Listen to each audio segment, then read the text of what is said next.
एक बार गौतम बुद्ध से उनके शिष्य ने सवाल पूछा, गुरुजी, जल, अग्नि, वायु से ये सब तत्वों में सबसे ज़्यादा शक्तिशाली तत्व कौन सा है?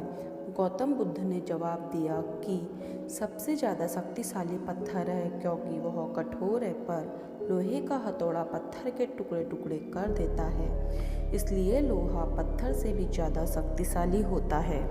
पर अगर हम बात करें आग की, तो आग लोहे से भी ज़्यादा शक्तिशाली है, क्योंकि लोहार आग की मुट्ठी में लोहे को गलाकर उसमें से मनचाहा आकार दे सकता है। लेकिन आग चाहे कितनी भी भयानक हो, पर जल में वो ताकत होती है कि वो आग को शांत कर देती है। इसलिए जल आग से भी ज़्यादा शक्तिशाली है। लेकिन इस जल के बने हुए बादलों को वायु कहीं से कहीं उड़ाकर ले जाता है, इसलिए वायु जल से भी अधिक शक्तिशाली होता है।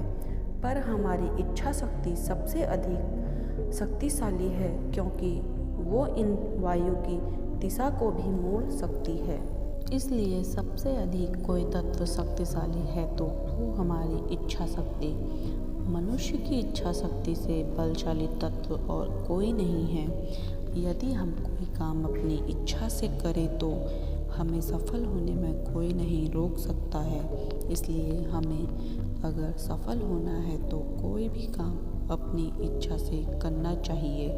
यदि हम कोई काम अपनी इच्छा से करें तो हमें सफल होने में कोई नहीं रोक सकता है। इसलिए हमें अगर सफल होना है तो कोई भी काम अपनी इच्छा से करना चाहिए, क्योंकि हम सफल तभी हो पाते हैं जब हम दूसरों की नहीं बल्कि खुद अपनी इच्छा से कोई काम में अपना 100% देते हैं। खुद अपनी इच्छा से शुरू किया हुआ काम कभी भी रुकता नहीं है और उसमें हमेशा सफलता